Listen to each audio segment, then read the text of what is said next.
They started out with like two little worms that loved each other dearly. And now there's probably about 1,000 worms in the worm family. I wonder what would happen if I tried to lay some eggs from a moving car into a frying pan.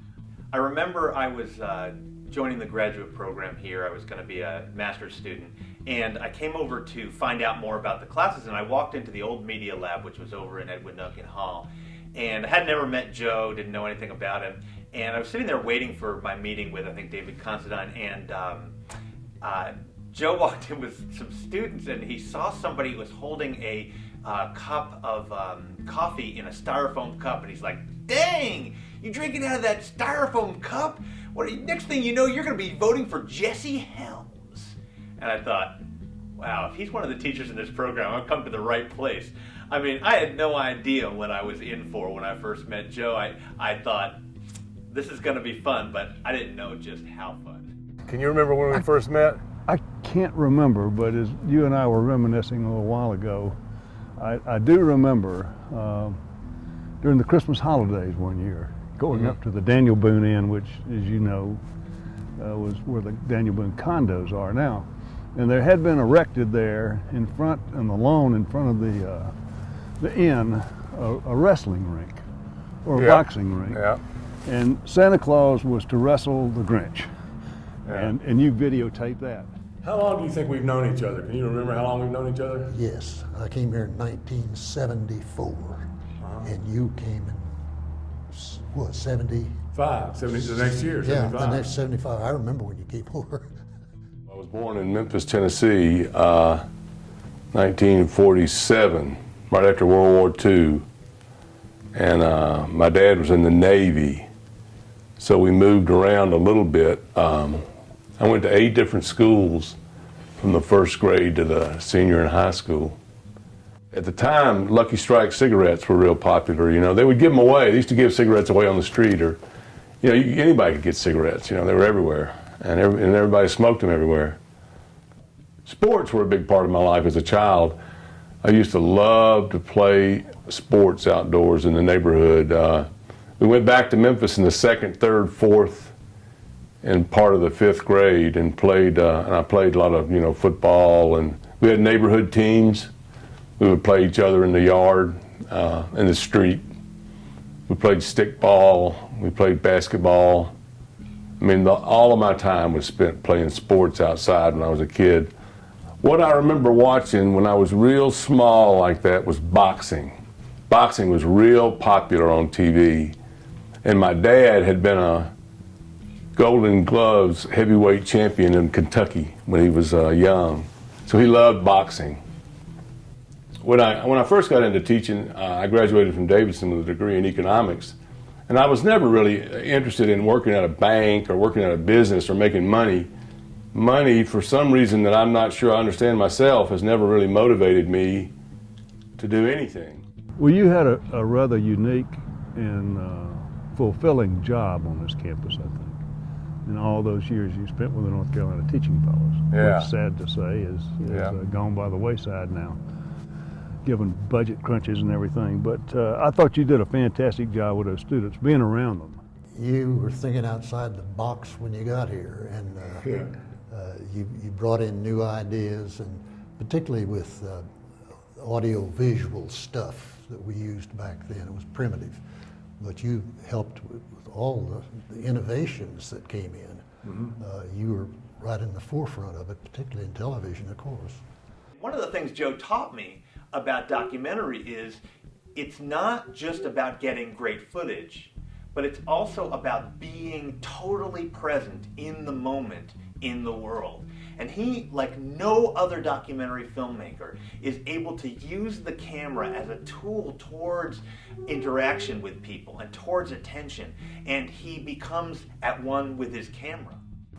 This is the old office right here, and it's still got my name on the daggum door, but I gave my keys up, and so essentially I'm homeless because I can't get in the sucker. And it's basically empty anyway. There's nothing in there to get into it for, except for that special box on the wall.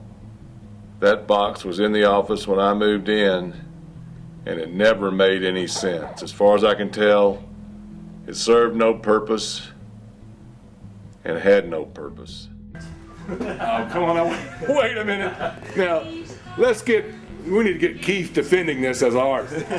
Now, Keith, They're hand painted. Keith, you're telling me this is sophisticated. This is a upper class store kind of here? Exactly. Hey, while you're here, Joe, those chemicals in the photo lab, Yeah.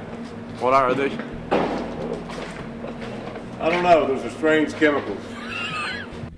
Joe Murphy Park is a great example because, you know, we created this park and we didn't really know that it was going to be able to stay there because we sort of just did it.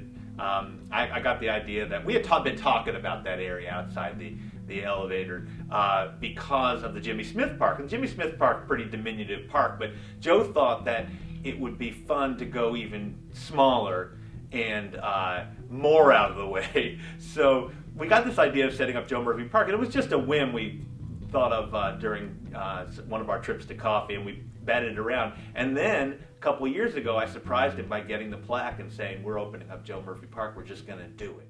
My name's Happy. Yes, I know. I think it's fantastic, but here's the problem with me: that you're happy and you know nothing about the Joe Murphy Park. I mean, you've never been to the park, you hadn't heard people, and I think you know what I attribute that to? You're a daggone business major. Over in the damn business school, they must not be talking about Joe Murphy Park, are they? What's up with that? I don't know. We need to go talk to the dean and tell him. Now, let me show you the park first, All and then we can talk about what you would like to do in it and all that kind of stuff, because it's a nice park. You know, not many parks have the kind of drainage this one does, you know what I'm saying? Can 2 people get in here? Well, you have to, you know, it's an intimate park. So, Right. you know, we've had as many as 25 people in here, Oh, okay. but, you know, you have your shoulder to shoulder. It's like a subway ride when you do that, you know. Yeah. Typically, I come down here by myself just to contemplate. Oh, yeah. It's really Big thinker. It's an isolated, little lonely, personal experience, Right. as a park. And see, you got a little window there. You can actually then look out your little window. I see. You can As talk you- to people if you want. People can look at you. They can say hi as they're getting on the elevator. I see it. And then look, you've got a great view of the sky. Just look up, and there it is right there, the sky right above you. You got a good sky. You have a great sky here. People don't bother you back here. You're back here kind of isolated from what's going on around here. You know, that chair is one of the original chairs that was put in Duncan Hall when it was built. Yeah? That chair's been around here for a long time. And Well I have made. sat in it many, many times, both indoors and out. It's the perfect outdoor chair. It rocks back and forth, you know. Great outdoor chair. It breathes. It breathes. Yeah. It does breathe. There's a friend of mine right there. How you doing? Good to see you. I'm doing great. I'm just relaxing in the Joe Murphy Park. You ever come out here and relax? You should do it. Don't just think about it. Do it. It's great. It's a great place. Really quiet and peaceful and contemplative. You know, everybody needs a little relaxation every now and then. In this chaotic world that we live in, daggum, I don't think anybody could come into Joe Murphy Park and Twitter. You know what I mean? Twitter or daggum, what do they call it? Facebook. Text. Come over here and text. Nobody's ever texted in the Joe Murphy Park. You come to the Joe Murphy Park just to, you know, get close to nature and the glory of life. Joe has this way of like kind of getting people to do things. He brings out the crazy in everybody. He's such a curious person himself that he makes you curious about just how far you can go. Sometimes, you know, when you're out in the wintertime and you're doing your little chores, it gets cold. And so you gotta have something a little bit furry, just a little furry, to keep your ears warm. Would you work for Senator Helms? I don't know. I would. Oh, God. Every day. What about you, Craig? Joining the CIA and I can't be documented. Censored. We're putting Jesse Helms out of business. So there are several Joe Murphyisms that you need to have. if you're ever going to imitate Joe Murphy. One is just the whoa now. Whenever something's going wrong on the computer and he clicks somewhere he doesn't mean to click, whoa now. It's really high pitched. It's hard to do. You know, whoa now. You say whoa now. You know, yeah. It's a big burden to have Joe leaving because he's held a particular ideal about education in the forefront of his teaching and in the forefront of his interactions.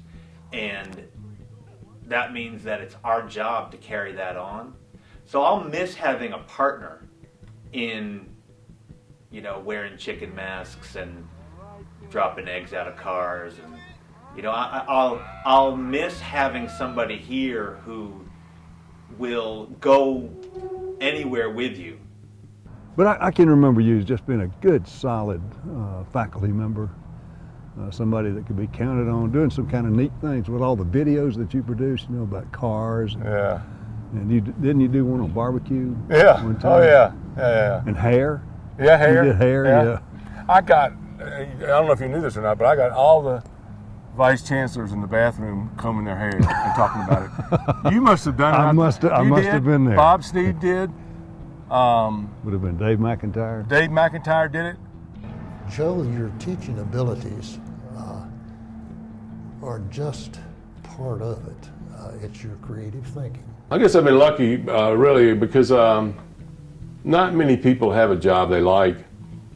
You know, well, I guess a fair number of people have a job they like, but not many people have a job they look forward to coming to work every day and have fun. And overall, it's been a lot of fun for me. And golly, how many people can say they've had fun? I mean, it's been a real trip, and I've enjoyed it.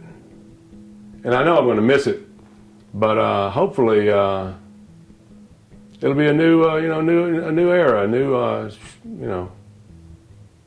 something new will come up. We'll find out.